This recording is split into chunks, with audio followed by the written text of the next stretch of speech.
Hello and welcome to Youth Talk on Twilight, a place where we discuss issues to do with young people across the globe. And today we're discussing the youth and development.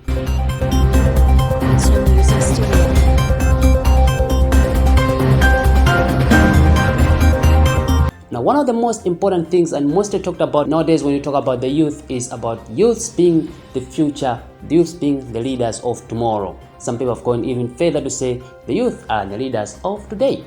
But one thing that we tend to forget is that if young people are to be the leaders of today, then they really should be taking part in development, which is the main goal of being a leader.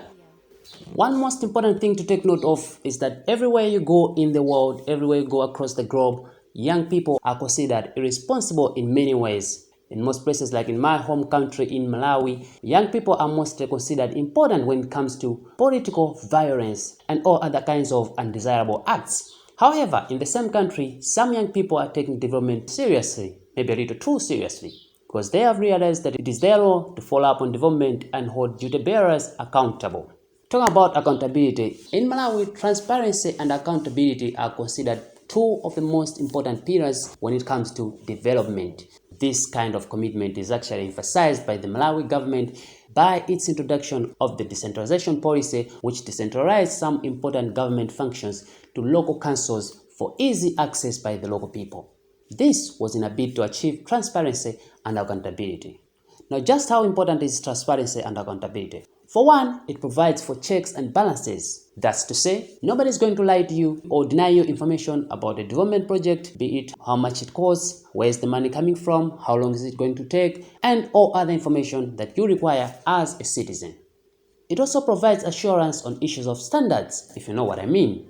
Let's take a look at this.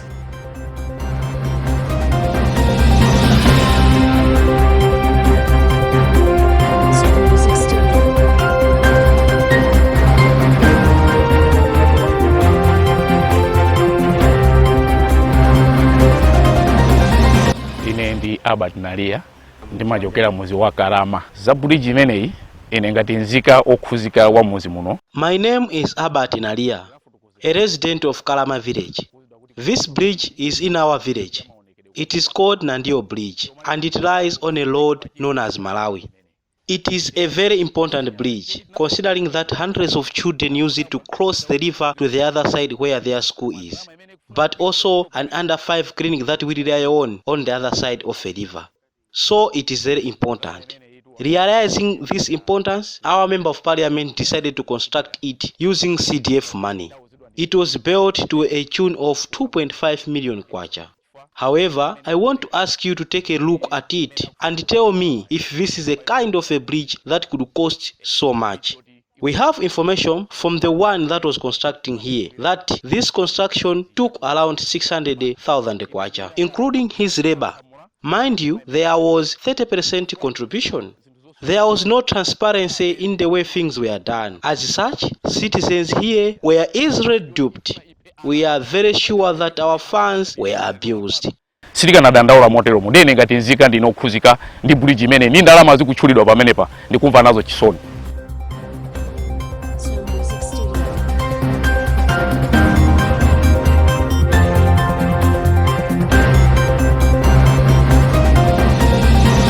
Now, you'd agree with me that nowhere in this world would such a development project cost a whopping 2.5 million kwacha. However, that's what happened at Impata in Palombe district. Now, young people in the district, realizing this, decided that there is need to put a stop to such nonsense. So they started following development projects. Listen to the words of one of the youth champions in the district, Moses. We as youth champions have decided to put a stop to such malpractice. That is why we started public expenditure tracking, where we dealt with a number of projects, especially in primary and secondary schools in the district. And we are not stopping there. We'll go on and on until Palombe is sanitized. It's a nice sentiment, a lot promising. However, practically, the young people are stranded because there's nobody to support them to move forward. Mind you, taking on such social accountability requires a lot of resources, do research to find out what's going on, to find out what really is not going on that was supposed to go on. So now Moses thinks we need help. We need more support in this quest. It's an area that is associated with secrecy and mostly hiding of information from the public eye. As such, if we are to get to the root of every suspicious ongoing in construction development, we need more funds to be channeled in areas of research as well as more capacity building, so that there are many of us who know what to do and we are assisting each other in dissecting the system to ensure that there is transparency and accountability. In another place, a bridge that was constructed using government funds was washed away by water. However, fast-tracked to some months, a new project was launched with a 99 million kwacha by the National Roads Authority, trying to put back a bridge on this river that you see here. This project was supposed to be completed within 3 months from November 2020. However, fast-tracked to 2021 March, the bridge isn't there and the people continue to suffer. We are very worried with the failure of construction of the bridge here. We as citizens are not aware of the reasons. When the construction of the bridge was launched, the contractor started working here and he had all his equipment set. We were hopeful of having a new bridge. Later on, he just disappeared. Until now, we don't know what happened.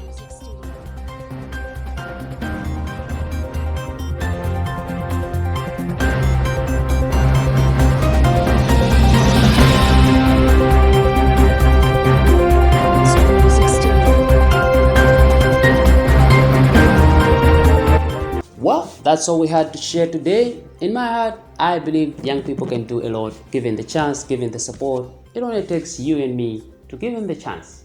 From all of us here, it's bye-bye until we meet again to talk about the youth.